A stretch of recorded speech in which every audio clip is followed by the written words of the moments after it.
बोलो गुरुदेव भगवान की जय। प्यारे कृष्ण कन्हैया लाल की जय। श्रीमद् भागवत महापुराण पंचम स्कंध चल रहा है और आज है 10वां अध्याय, जड़ भरत और राजा रहुगण की भेंट। श्री सुखदेव जी कहते हैं, राजन, एक बार सिंधु सौवीर देश का स्वामी राजा रहुगण पालकी पर चढ़कर जा रहा था। जब वह इक्षुमती नदी के किनारे पहुंचा तब उसकी पालकी उठाने वाले कहारों के जमादार को एक कहार की आवश्यकता पड़ी। कहार की खोज करते समय दैववश उसे ये ब्राह्मण देवता मिल गए।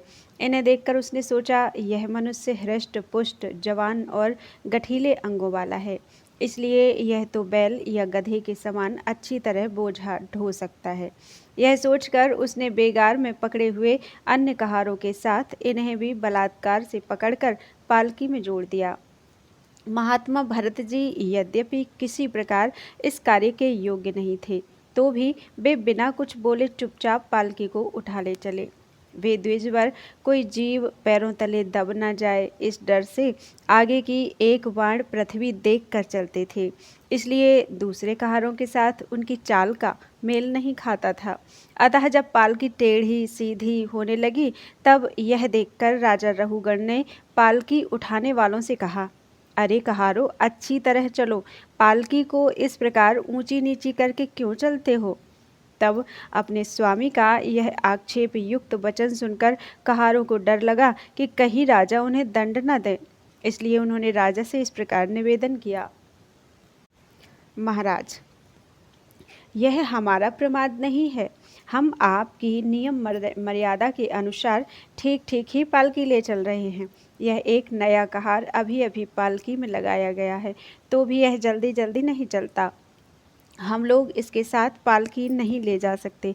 कहारों के ये दीन वचन सुनकर राजा रहुगण ने सोचा, संसर्ग से उत्पन्न होने वाला दोष एक व्यक्ति में होने पर भी उससे संबंध रखने वाले सभी पुरुषों में आ सकता है।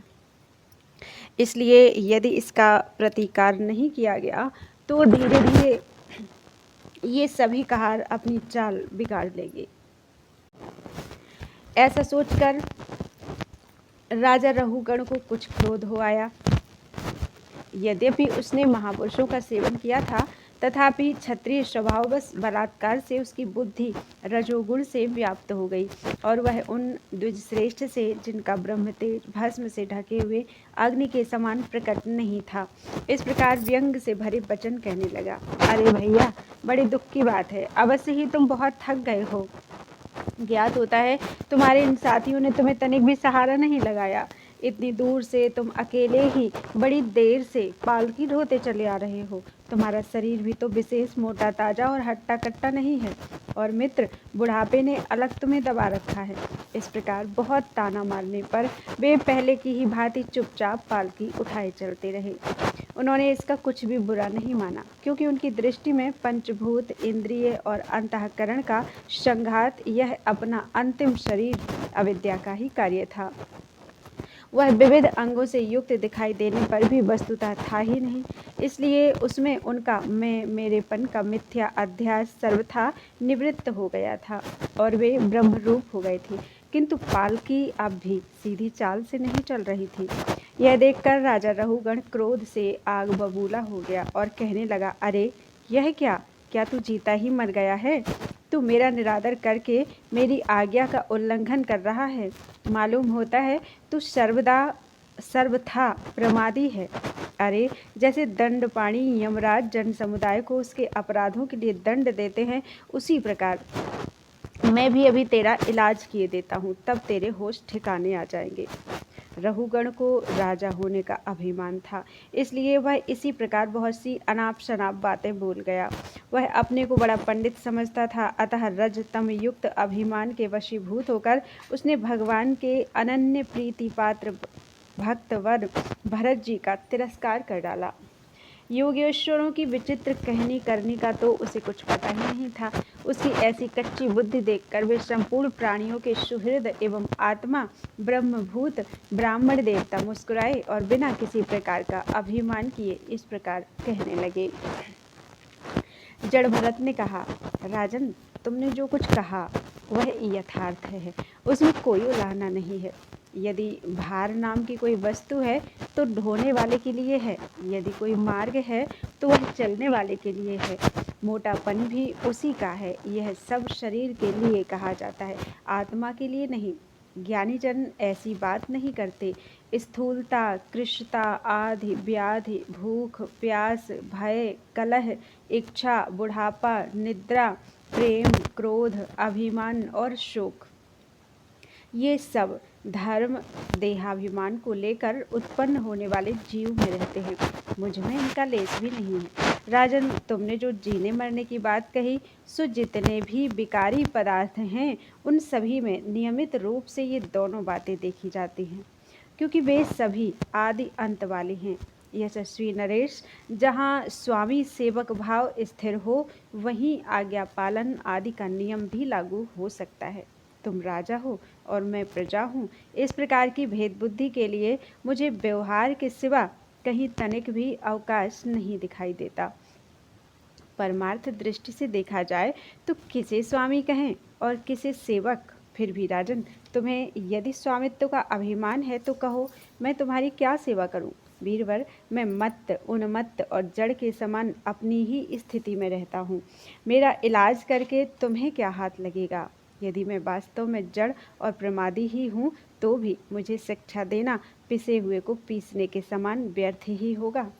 श्री सुखदेव जी कहते हैं, परीक्षित, मुनिवर जड़ भरत यथार्थ तत्व का उपदेश करते हुए इतना उत्तर देकर मौन हो गए। उनका देहात्म बुद्धि का हेतुभूत अज्ञान निवृत्त हो चुका था, इसलिए वे परम शांत हो गए थे। अतः इतना कहकर भोग द्वारा प्रारब्ध क्षय करने के लिए वे फिर पहले के ही समान उस पालकी को कंधे पर लेकर चलने लगे। सिंधु, सौवीर, नरेश, रहुगण भी अपनी उत्तम श्रद्धा के कारण तत्व जिज्ञासा का पूरा अधिकारी था।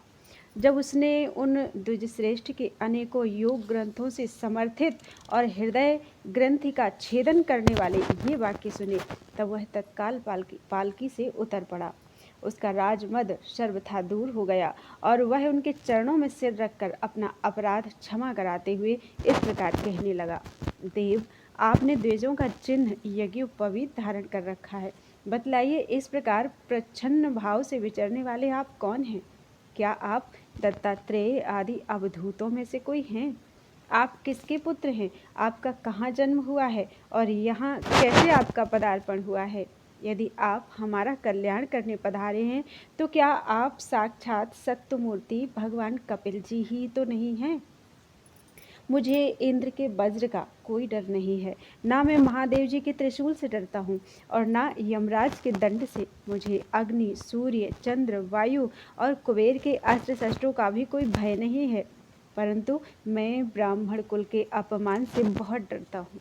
अतः कृपया बतलाइए, इस प्रकार अपने विज्ञान और शांति को छिपाकर मूर्खों की भांति विचरने वाले आप कौन हैं? विषयों से तो आप सर्वथा अनासक्त जान पड़ते हैं। मुझे आपकी कोई थाह नहीं मिल रही है। साधु, आपके योग युक्त वाक्यों की बुद्धि द्वारा आलोचना करने पर भी मेरा संदेह दूर नहीं होता। मैं आत्मज्ञानी मुनियों के परम गुरु और साक्षात श्री हरि की ज्ञान शक्ति के अवतार योगेश्वर भगवान कपिल से यह पूछने के लिए जा रहा था कि इस लोक में एकमात्र शरण लेने योग्य कौन है। क्या आप वे कपिल मुनि ही हैं जो लोगों की दशा देखने के लिए इस प्रकार अपना रूप छिपाकर विचर रहे हैं? भला घर में आसक्त रहने वाला विवेकहीन पुरुष योगेश्वरों की गति कैसे जान सकता है? मैंने युद्धादि कर्मों में अपने को श्रम होते देखा है, इसलिए मेरा अनुमान है कि बोझा ढोने और मार्ग में चलने से आपको भी अवश्य ही होता होगा। मुझे तो व्यवहार मार्ग भी सत्य ही जान पड़ता है, क्योंकि मिथ्या घड़े से जल लाना आदि कार्य नहीं होता। देहादि के धर्मों का आत्मा पर कोई प्रभाव ही नहीं होता, ऐसी बात भी नहीं है। चूल्हे पर रखी हुई बटलोई जब अग्नि से तपने लगती है तब उसका जल भी खौलने लगता है और फिर उस जल से चावल का भीतरी भाग भी पक जाता है। इसी प्रकार अपनी उपाधि के धर्मों का अनुवर्तन करने के कारण देह, इंद्रिय, प्राण और मन की सन्निधि से आत्मा को भी उनके धर्म, श्रम आदि का अनुभव होता ही है। आपने जो दंडादि की व्यर्थता बताई, सो राजा तो प्रजा का शासन और पालन करने के लिए नियुक्त किया हुआ उसका दास ही है। उसका उन्मत्त आदि को दंड देना पिसे हुए को पीसने के समान व्यर्थ नहीं हो सकता, क्योंकि अपने धर्म का आचरण करना भगवान की सेवा ही है। उसे करने वाला व्यक्ति अपनी संपूर्ण पाप राशि को नष्ट कर देता है। दीनबंधु, राजत्व के अभिमान से उन्मत्त होकर मैंने आप जैसे परम साधु की अवज्ञा की है। अब आप ऐसी कृपा दृष्टि कीजिए जिससे इस साधु अवज्ञा रूप अपराध से मैं मुक्त हो जाऊं। आप देहाभिमान शून्य और विश्वबंधु श्रीहरि के अनन्य भक्त हैं, इसलिए सब में समान दृष्टि होने से इस मान अपमान के कारण आप में कोई विकार नहीं हो सकता। तथापि एक महापुरुष का अपमान करने के कारण मेरे जैसा पुरुष साक्षात त्रिशूल पाणी महादेव जी के समान प्रभावशाली होने पर भी अपने अपराध से अवश्य थोड़े ही काल में नष्ट हो जाएगा। बोलो वृंदावन बिहारी लाल की जय। 11वां अध्याय, राजा रहुगण को भरत जी का उपदेश। जड़ भरत ने कहा, राजन, तुम अज्ञानी होने पर भी पंडितों के समान ऊपर ऊपर की तर्क वितर्क युक्त बात कह रहे हो, इसलिए श्रेष्ठ ज्ञानियों में तुम्हारी गणना नहीं हो सकती। तत्वज्ञानी पुरुष इस अविचार सिद्ध स्वामी सेवक आदि व्यवहार को तत्व विचार के समय सत्य रूप से स्वीकार नहीं करते। लौकिक व्यवहार के समान ही वैदिक व्यवहार भी सत्य नहीं है, क्योंकि वेद वाक्य भी अधिकतर गृहस्थ जनोचित यज्ञ विधि के विस्तार में ही व्यस्त हैं। राग द्वेष आदि दोषों से रहित विशुद्ध तत्वज्ञान की पूरी पूरी अभिव्यक्ति प्रायः उनमें भी नहीं हुई है, जिसे गृहस्थोचित यज्ञादि कर्मों से प्राप्त होने वाला स्वर्गादि सुख स्वप्न के समान हेय नहीं जान पड़ता। उसे तत्वज्ञान कराने में साक्षात उपनिषद वाक्य भी समर्थ नहीं है। जब तक मनुष्य का मन सत्व, रज अथवा तमोगुण के वशीभूत रहता है, तब तक वह बिना किसी अंकुश के उसकी ज्ञानेंद्रिय और कर्मेंद्रियों से शुभ अशुभ कर्म कराता रहता है। यह मन वासनामय विषयाशक्त गुणों से प्रेरित विकारी और भूत एवं इंद्रिय रूप 16 कलाओं में मुख्य है। यही भिन्न भिन्न नामों से देवता और मनुष्यादि रूप धारण करके शरीर रूप उपाधियों के भेद से जीव की उन्मत्तता और अधमता का कारण होता है। यह मायामय मन संसार चक्र में छलने वाला है। यही अपनी देह के अभिमानी जीव से मिलकर उसे काल क्रम से प्राप्त हुए सुख दुख और इनसे व्यतिरिक्त मोह रूप अवश्यंभावी फलों की अभिव्यक्ति कराता है। जब तक यह मन रहता है, तभी तक जागृत और स्वप्नावस्था का व्यवहार प्रकाशित होकर जीव का दृश्य बनता है। इसलिए पंडित जन मन को ही त्रिगुणमय अधम संसार का और गुणातीत परमोत्कृष्ट मोक्ष पद का कारण बताते हैं। विषयाशक्त मन जीव को संसार संकट में डाल देता है। विषयहीन होने पर वही उसे शांतिमय मोक्ष पद प्राप्त करा देता है। जिस प्रकार घी से भीगी हुई बत्ती को खाने वाले दीपक से तो धुएं वाली शिखा निकलती रहती है, और जब घी समाप्त हो जाता है तब वह अपने कारण अग्नि तत्व में लीन हो जाता है। उसी प्रकार विषय और कर्मों में आसक्त हुआ मन तरह तरह की वृत्तियों का आश्रय लिए रहता है, और इनसे मुक्त होने पर वह अपने तत्व में लीन हो जाता है। वीरवर 5 कर्मेंद्रिय, 5 ज्ञानेंद्रिय और 1 अहंकार, ये 11 मन की वृत्तियां हैं तथा 5 प्रकार के कर्म, 5 तन मात्र और 1 शरीर, ये 11 उनके आधारभूत विषय कहे गए हैं। गंध, रूप, स्पर्श, रस और शब्द, ये 5 ज्ञानेंद्रियों के विषय हैं। मलत्याग, संभोग, गमन, भाषण और लेना देना आदि व्यापार, ये 5 कर्मेंद्रियों के विषय हैं। तथा शरीर को यह मेरा है इस प्रकार स्वीकार करना अहंकार का विषय है। कुछ लोग अहंकार को मन की 12वीं वृत्ति और उसके आश्रय शरीर को 12वां विषय मानते हैं। ये मन की 11 वृत्तियाँ द्रव्य अर्थात विषय, स्वभाव, आशय अर्थात संस्कार, कर्म और काल के द्वारा सैकड़ों, हजारों और करोड़ों भेदों में परिणत हो जाती है, किंतु इनकी सत्ता क्षेत्रज्ञ आत्मा की सत्ता से ही है, स्वतः या परस्पर मिलकर नहीं है। ऐसा होने पर भी मन से क्षेत्रज्ञ का कोई संबंध नहीं है। यह तो जीव की ही माया निर्मित उपाधि है। यह प्रायः संसार बंधन में डालने वाले अविशुद्ध कर्मों में ही प्रवृत्त रहता है। इसकी उपर्युक्त वृत्तियां प्रवाह रूप से नित्य ही रहती हैं। जागृत और स्वप्न के समय वे प्रकट हो जाती हैं और सुषुप्ति में छिप जाती हैं। इन दोनों ही अवस्थाओं में क्षेत्रज्ञ जो विशुद्ध चिन्ह मात्र है, मन की इन वृत्तियों को साक्षी रूप से देखता रहता है। यह क्षेत्रज्ञ परमात्मा सर्वव्यापक, जगत का आदि कारण, परिपूर्ण, अपरोक्ष, स्वयं प्रकाश, अजन्मा, ब्रह्मादि का भी नियंता और अपने अधीन रहने वाली माया के द्वारा सबके अंतःकरणों में रहकर जीवों को प्रेरित करने वाला समस्त भूतों का आश्रय रूप भगवान वासुदेव हैं। जिस प्रकार वायु संपूर्ण स्थावर जंगम प्राणियों में प्राण रूप से प्रविष्ट होकर उन्हें प्रेरित करती है, उसी प्रकार वह परमेश्वर भगवान वासुदेव सर्वसाक्षी आत्मस्वरूप से इस संपूर्ण प्रपंच में ओतप्रोत है। राजन, जब तक मनुष्य ज्ञानोदय के द्वारा इस माया का तिरस्कार कर सबकी आसक्ति छोड़कर तथा काम, क्रोध आदि 6 शत्रुओं को जीतकर आत्म तत्व को नहीं जान लेता, तब तक वह आत्मा के उपाधि रूप मन को संसार दुख का क्षेत्र नहीं समझता। तब तक वह इस लोक में यूं ही भटकता रहता है, क्योंकि यह चित्त उसके शोक, मोह, रोग, राग, लोभ और बैर आदि के संस्कार तथा ममता की वृद्धि करता रहता है। यह मन ही तुम्हारा बड़ा बलवान शत्रु है। तुम्हारी उपेक्षा करने से इसकी शक्ति और भी बढ़ गई है। यह यद्यपि स्वयं तो सर्वथा मिथ्या है, तथापि इसने तुम्हारे आत्मस्वरूप को आच्छादित कर रखा है। इसलिए तुम सावधान होकर श्री गुरु और हरि के चरणों की उपासना के अस्त्र से इसे मार डालो। बोलो वृंदावन बिहारी लाल की जय। 12वां अध्याय रहुगण का प्रश्न और भरत जी का समाधान।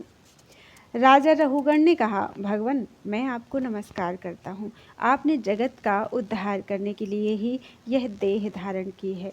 योगेश्वर, अपने परमानंदमय स्वरूप का अनुभव करके आप इस स्थूल शरीर से उदासीन हो गए हैं तथा एक जड़ ब्राह्मण के वेश से अपने नित्य ज्ञानमय स्वरूप को जनसाधारण की दृष्टि से ओझल किए हुए हैं।